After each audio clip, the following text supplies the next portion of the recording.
So the only way you all are going to be able to sell anything in your business is if you can build up buyer energy. Somebody say buyer energy. Buyer energy. Buyer energy is high energy. Someone say high energy. High energy. Buyer energy is not sad energy. Someone say sad energy. Sad energy. Now, this is important because a lot of y'all are coaches. Y'all probably, how many of y'all are ministers?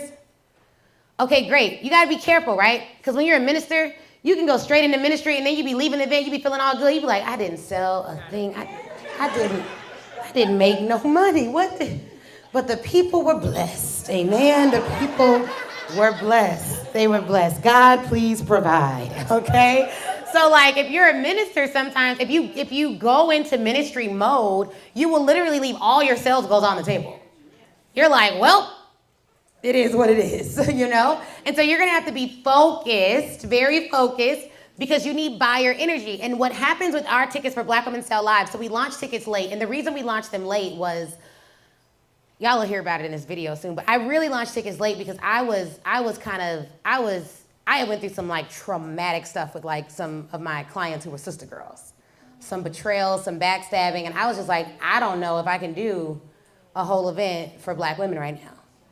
And so I've known about this event for 12 months and I have not sold tickets hardcore. What we did do, because, you know, I was sad, but I wasn't that sad, is I put tickets on the backside of other products. So everyone who bought the course got a ticket.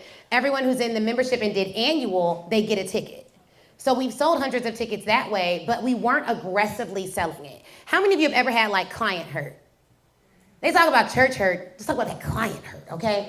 Like, when you like do a lot for clients and then they totally disrespect you, it's hard. It's even harder when that line has been blurred between client and friend. And then it's even harder when it's like, dang, but I'm doing this for sisters. Like, how y'all doing me like this, you know?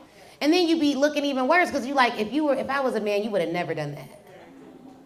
So it was all these levels that were playing in my mind. And I was just like, I just can't do it. Like, I just can't do it. And so I went to Ghana and did a sabbatical. And on my sabbatical, I was praying. I was like, God, I really got to figure out the psychology behind who you've called me to serve. And I started researching history. I started reading a book called Post-Traumatic Slave Syndrome. My friend gave me another book called You Don't Know the Trouble I've Seen, The Real Journey of a Black Woman Going Through Whatever. So I've been reading that.